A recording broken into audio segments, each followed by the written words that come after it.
जनपद नैनीताल में घटित हृदय विदारक घटना ने आज उस वक्त एक नया मोड़ ले लिया जब खाकी और न्याय व्यवस्था पर गंभीर सवाल खड़े करने वाले 40 वर्षीय सुखवंत सिंह का गमगीन माहौल में अंतिम संस्कार संपन्न हुआ।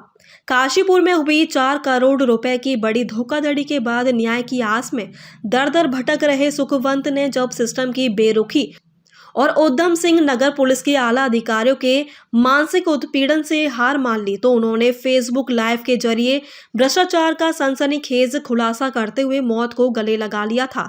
आज जब उनका पार्थिव शरीर घर पहुंचा तो पूरे क्षेत्र में मातम पसर गया और परिजनों की चीख पुकार से हर आंख नम हो गई, जिसके बाद उनके अंतिम संस्कार में सत्ता पक्ष और विपक्ष के तमाम कद्दावर नेताओं का जमावड़ा लग गया। अंतिम विदाई के इस मौके पर कांग्रेस और भाजपा के कई विधायक व पदाधिकारी पहुंचे, जिन्होंने शोकाकुल परिवार को न्याय दिलाने का भरोसा तो दे दिया है, लेकिन इसी बीच जसपुर विधायक आदेश चौहान ने प्रदेश की कानून व्यवस्था पर कड़े प्रहार करते हुए कहा कि राज्य में अब सरकार नहीं बल्कि बेलगाम अधिकारी शासन कर रहे हैं।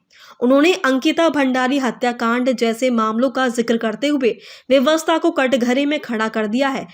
वहीं दूसरी ओर खटीमा विधायक भूमन चंद्र कापड़ी ने भी धामी सरकार की कार्यप्रणाली पर तीखे सवाल दागे। अंतिम संस्कार से पूर्व किसानों और स्थानीय लोगों के बीच भारी आक्रोश देखने को मिला, लेकिन प्रशासन द्वारा परिजनों की सभी प्रमुख मांगे मान लिए जाने और दोषों पर सख्त कार्रवाई के ठोस आश्वासन के बाद ही मृतक का अंतिम संस्कार किया जा सका। वर्तमान में स्थिति तनावपूर्ण मगर नियंत्रण में है, क्योंकि एक तरफ जहां सुखवंत की पत्नी अस्पताल में जिंदगी और मौत के बीच जूझ रही है, वहीं दूसरी तरफ समाज में इस बात को लेकर गहरा गुस्सा है कि आखिर क्यों एक रक्षक कहे जाने वाले विभाग के दबाव ने एक हंसते खेलते व्यक्ति को आत्मघाती कदम उठाने पर मजबूर कर दिया। अब देखना यह होगा कि सुखवंत सिंह द्वारा फेसबुक लाइव में लगाए गए आरोपों पर सरकार क्या कड़ा एक्शन लेती है या फिर यह मामला भी फाइलों में दबकर रह जाएगा। फिलहाल पूरा उत्तराखंड सुखवंत के बलिदान के लिए न्याय की गुहार लगा रहा है। देखिए, हम पहले से कह रहे हैं कि कानून के रक्षक ही भक्षक हो गए हैं। सरकार की लापरवाही है जब जब कानून व्यवस्था पर चर्चा करने की बात होती है और सरकार सत्र को खत्म कर देती है, और लगातार ऐसी घटनाएं प्रकाश में आई। और आज बड़ी दुख की बात है कि एक व्यक्ति जिसके साथ ठगी हो जाती है वो पुलिस के हर अधिकारी के पास पहुंचता है और उसे कहीं न्याय नहीं मिलता और सब जगह घूसखोरी चल रही है, और वो अपना जीवन खत्म करने से पहले पूरी बात बताता है कि कैसे उसके साथ ठगी हुई। और वो जब न्याय के लिए कोतवाल के पास, एसएसपी के पास, सीओ के पास गया तो उसके साथ कैसा व्यवहार हुआ, और अंत में ये कहता है कि हमारे अंगों को बेचकर इन अधिकारियों को पैसे दे देना सबके नाम लेकर।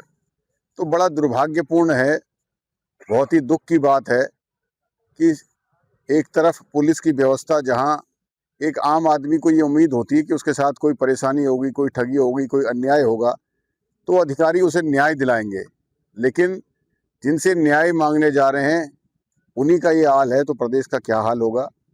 हम सरकार से मांग करते हैं कि जिन भी अधिकारियों का नाम उसने वीडियो में लिया उनके खिलाफ तत्काल सस्पेंड करें, उन पर मुकदमा लिखा जाए और फिर उसकी जांच शुरू कराई जाए।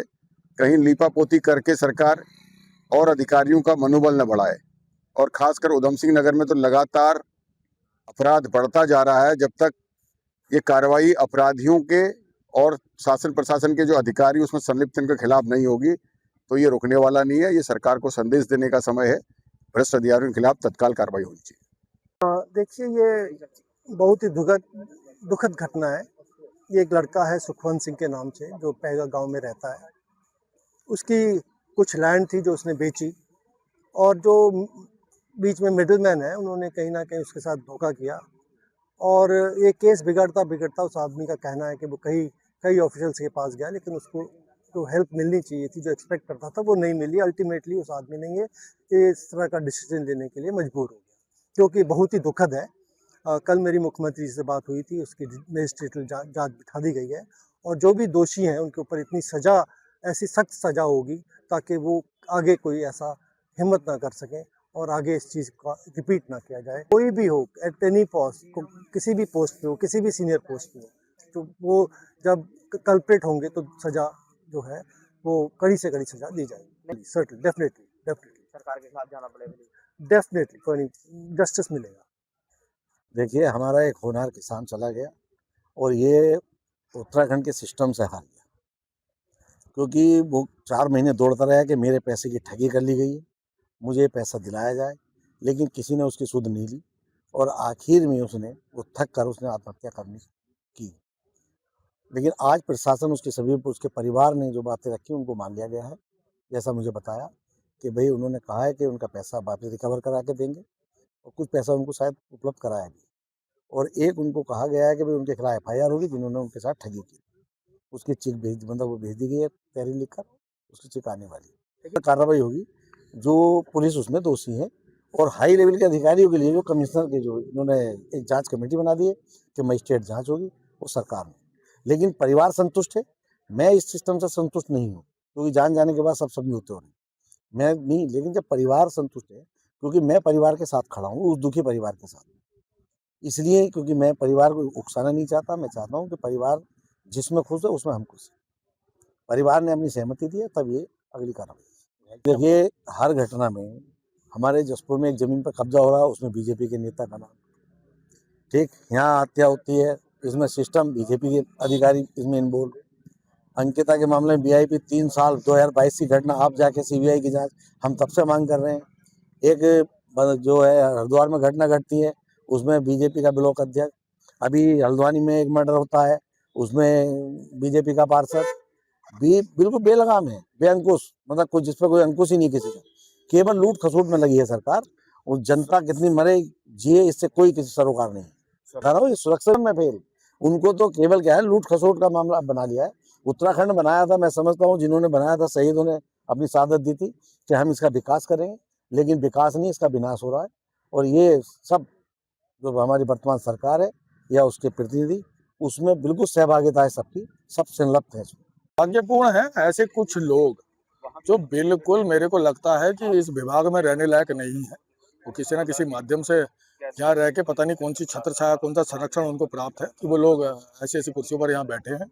और उन्हीं की देन है कि आज एक किसान के बेटे को इतना प्रताड़ित कर दिया गया कि उसने आत्महत्या कर ली।